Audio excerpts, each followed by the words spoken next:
नमस्कार, इन खबर में आपका स्वागत है। मैं विद्याशंकर तिवारी हूँ। क्या भारत में कोरोना ब्लास्ट हो चुका है? प्रधानमंत्री नरेंद्र मोदी देश को संबोधित करने के बाद आखिर इतने परेशान क्यों दिख रहे हैं? आज उन्होंने मीडिया के टॉप ब्रास से बात किया और उन्हें सलाह दी कि आप अपने प्लेटफॉर्म से एक मैसेज दे लोगों को कि वो स्टे एट होम रहे। इसके अलावा उन्होंने एक ट्वीट भी किया।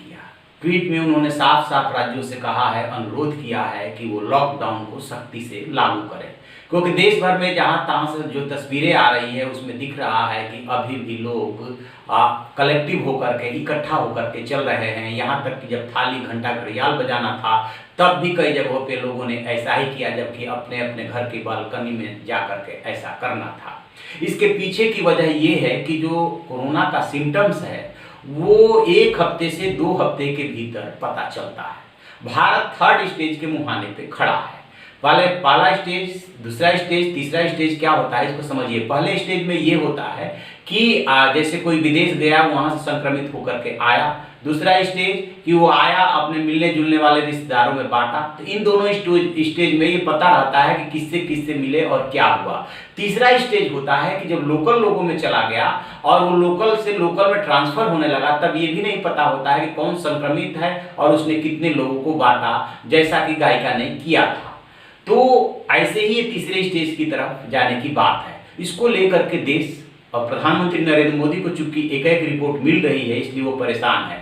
ICMR, Indian council of medical research के डॉक्टर बलराम भार्गव पहले बता चुके हैं कि अभी तक जो हमने टेस्ट किए हैं वो 18,500 टेस्ट किए हैं, और भारत में जो टेस्ट करने की क्षमता है वो 1 हफ्ते में 50,000 से 70,000 के बीच में है। और 60 प्राइवेट लैब को भी अनुमति दे दी गई है, इसको ज़्यादा से ज़्यादा बढ़ाया जा रहा है।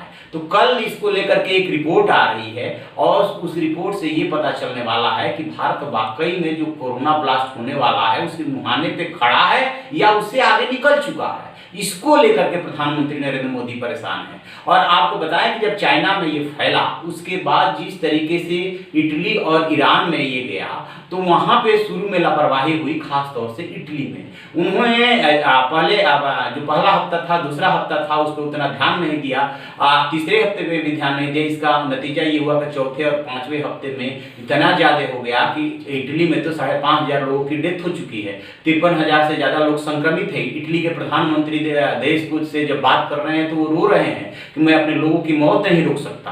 तो भारत की स्थिति ये है कि भारत उसी तरफ बढ़ रहा है, और यदि हमने लॉकडाउन करके लोगों को अपने अपने घरों में रोक करके स्थिति संभाल ली तो संभल जाएगी। अदरवाइज 130 करोड़ के देश में न तो उतने अस्पताल हैं, न टेस्टिंग किट है, न इतनी प्रयोगशालाएं हैं। आप अंदाजा लगाइए कि जब हमारे पास क्षमता ही 50-60 हजार लोगों के टेस्ट करने का है, और जब बल्क में लोग आने लगेंगे तो उनकी टेस्टिंग कैसे होगी? और अस्पताल में कहाँ इतनी जगह है जो कि हम उनकी टेस्ट कर पाएंगे? झज्जर में एक एम्स है जहाँ पे कि इसके लिए स्पेशलिटी क्रिएट करके उसी एक को बनाया जा रहा है, और सारे राज्य सरकारें जो है अपने लोगों को निर्देश दे रही है कि एक अस्पताल को चुने। जगह जगह यदि हर अस्पताल में कर देंगे तो और भी लोग उसे प्रभावित होंगे। तो भारत के साथ समस्या ये है, बहुत बड़ा देश है, बहुत बड़ी आबादी है, इसको दूसरे स्टेज पे ही रोकना होगा। प्रधानमंत्री ने ट्वीट भी किया है, मीडिया पर्सनालिटी से बातचीत में भी ये बात बोली है,